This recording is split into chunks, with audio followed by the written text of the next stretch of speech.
আলহামদুলিল্লাহ, আসসালাতু ওয়াসসালামু আলা রাসূলিল্লাহ। মহান রব্বুল আলামিন মানুষের জীবনে যত অনুগ্রহ করেছেন তার মধ্যে সবচেয়ে মূল্যবান হলো তিনি মানুষকে ইলম দান করেছেন এবং এই ইলমের মাধ্যমে মানুষকে অন্ধকার থেকে বের করে আল্লাহর সাথে পরিচিত হওয়ার সুযোগ করে দিয়েছেন। মূলত ইলম হলো আল্লাহ রাব্বুল আলামিনের একটি গুণ যা বান্দাও ধারণ করে, আর এর মাধ্যমে আল্লাহর সাথে তার সম্পৃক্ততা তৈরি হয়, সম্পর্ক বাড়ে। ইলম হচ্ছে মূলত নূর, আলো, দলিল, যা দিয়ে মানুষ পথ খুঁজে পায়, সঠিক পথ অনুসন্ধান করতে পারে।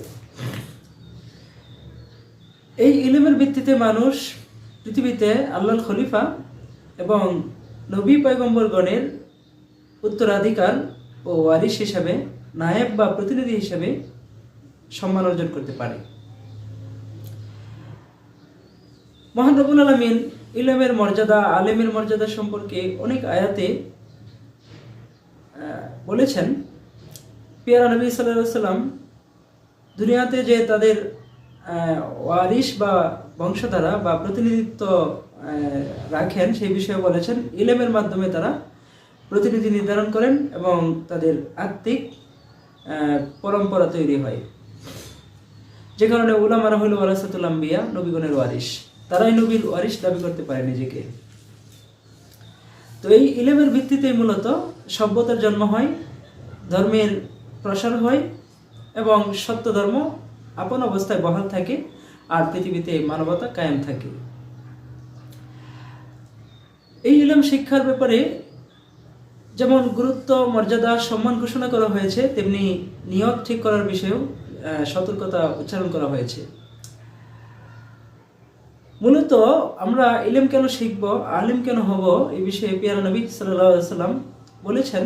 সুনানে বাইহাকির একটি রিওয়ায়াতের মধ্যে নবীজির ইরশাদ বর্ণিত হয়েছে। তিনি বলেন,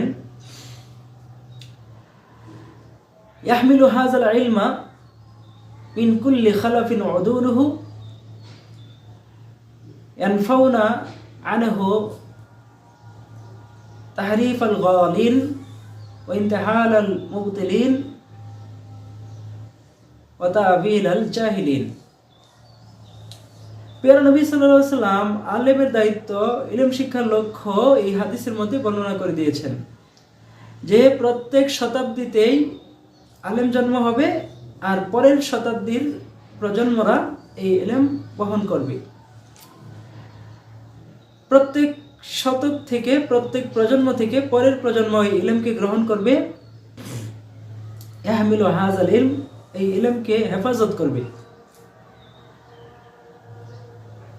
মিন কুল্লি খালাফিন, প্রত্যেক শতক থেকে, প্রত্যেক শতকের মনীষীদের থেকে, উদুলুহু, ওই শতকের, ওই প্রজন্মের যারা আদেল, নির্ভরযোগ্য ব্যক্তি, তাকওয়া এবং দিনদারিতে যারা গ্রহণযোগ্য, তারাই এটাকে হেফাজত করবে।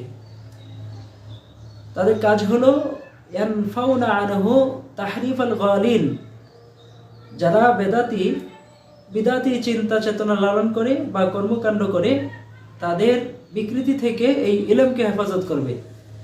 এই ইলমের যে সঠিক লক্ষ্য, অর্থ, নির্ধারিত প্রামাণ্যতা রয়েছে, তার বিপরীত খাতে একে ব্যবহার করার চেষ্টা করা হলে সত্যিকারের আলেমরা তাদেরকে প্রতিহত করবে, রদ করে দিবে।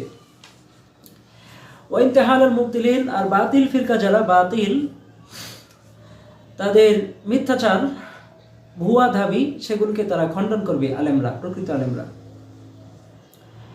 বাতিল ফিরকাগুলোর ভুয়া দাবির বিভিন্ন দিক আছে। যেমন বাতিলের মধ্যে কিছু আছে ইসলামের বাইরে, যারা কাফের, নাসরা, মুশরিক, এরা ইসলামের মধ্যে গণ্য না। এরা উল্টাপাল্টা করলে এদের রদ করার জন্য ধর্মতাত্ত্বিক আলেমরা তাদেরকে প্রতিহত করবে। আরেকটা হলো যে ধর্মের ভিতরে থেকে যে সকল ফিরকা গড়ে ওঠে, ভ্রান্ত মতবাদী লোকেরা গড়ে ওঠে রাজনৈতিক, সাংস্কৃতিক, ধর্মীয় বিভিন্ন অঙ্গনে, তাদের মিথ্যাচার আর অন্যায় দাবি দাওয়াকে এই আলেমরা রদ করে দিবে আর সঠিক পথ দেখাবে। তৃতীয় কাজ হলো তা'বিলুল জাহিলিন, যারা জাহেল, অজ্ঞ, কোরআন সুন্নাহর সঠিক জ্ঞান অর্জন করেনি, কোরআন সুন্নাহর উসুল সম্পর্কে জানে না, এবং ভাষা জ্ঞান নাই, এ বিষয়ে নিয়মতান্ত্রিক স্বীকৃতি নাই, তারা যখন ধর্মীয় বিষয়ে নাক গলাবে বা কোরআন সুন্নাহর অর্থ নির্ধারণ করতে চেষ্টা করবে, তাদের অজ্ঞতাপূর্ণ অপব্যাখ্যাকে আলেমরা প্রতিহত করবে। এগুলো তো হচ্ছে আলেমদের কাজ, ইলমকে হেফাজত করা, ইলমের সঠিক ব্যবহার করা। এখন যারা যোগ্যতার পরিচয় দিতে পারে না, ইলম অর্জনের পর ইলমকে কাজে লাগাতে পারে না বা ইলমকে অন্য কাজে ব্যবহার করে, তাদের সম্পর্কেও আল্লাহ নবী সাল্লাল্লাহু আলাইহি ওয়াসাল্লাম সতর্কবাণী উচ্চারণ করেছেন। বলেছেন, সুনানে তিরমিজি সহ সুনানে ইবনে মাজাহ সহ অনেক কিতাবে এই হাদিস বর্ণিত হয়েছে, একাধিক ইবারত ও বর্ণনায়, ভাষা এবং শব্দের বৈচিত্র্য সহই। আল্লাহ নবী সাল্লাল্লাহু আলাইহি ওয়াসাল্লাম বলেন, মান তাআল্লামা ইলমান লিইউবাহিয়া বিহিল উলামা ওয়া ইউমারিয়া বিহিস সুফাহা ওয়া ইয়াসরিফা উজুহান নাস ইলাইহি আদখালাহুল্লাহু জাহান্নাম।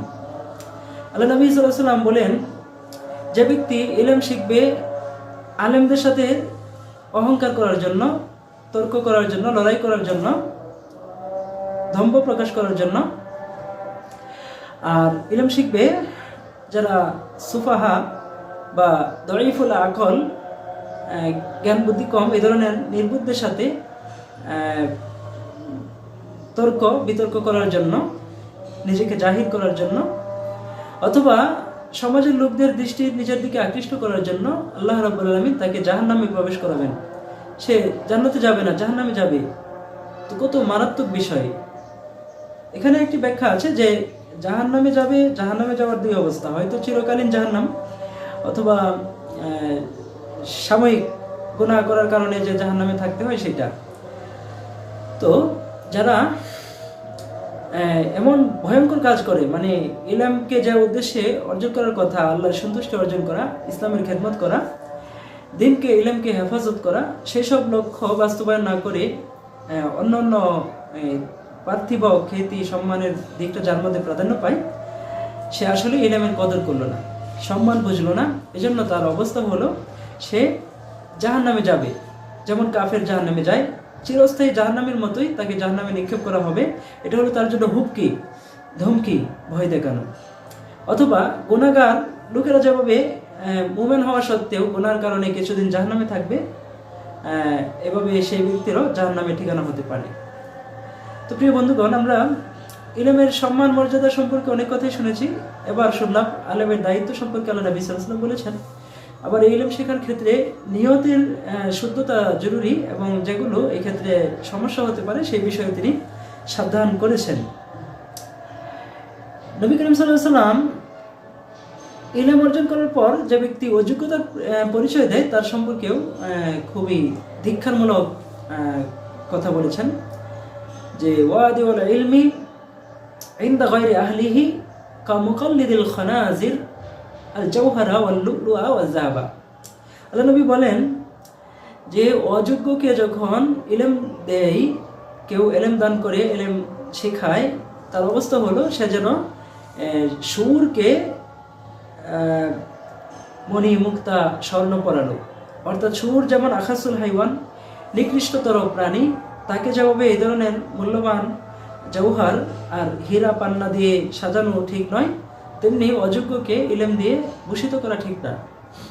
এখন আমাদের বাঙালি সমাজে আলেমের তো অভাব নাই, আর এমন সব মানুষ নিজেকে আলেম দাবি করছে যারা একটি আয়াত শুদ্ধ করে পড়তে পারে না, এমনকি এর সঠিক তারকিব, তরজমা, ব্যাকরণগত দিক আলোচনা করতে পারবে না, একটি আয়াতের তফসিল সঠিকভাবে বলতে পারবে না,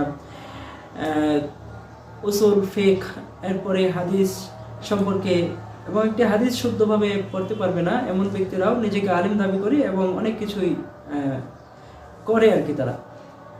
তো আমাদের জীবনে সুযোগ হয়েছে আলেমদের সাথে চলার এবং কিছু আলেম দেখার, এরপরে আর নিজেকে আলেম দাবি করার সাহসটুকু হয় না আসলে।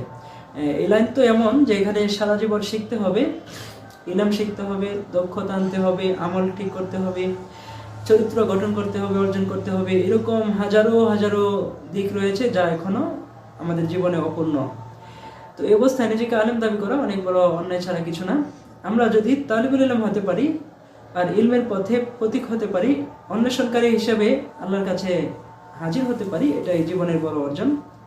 আর ওই জন্য অনেক শক্তি দরকার, সুস্থতা দরকার। আল্লাহ রাব্বুল আলামিন যেন আমাদেরকে সেটা দান করেন। সবাই আমাদের জন্য দোয়া করবেন।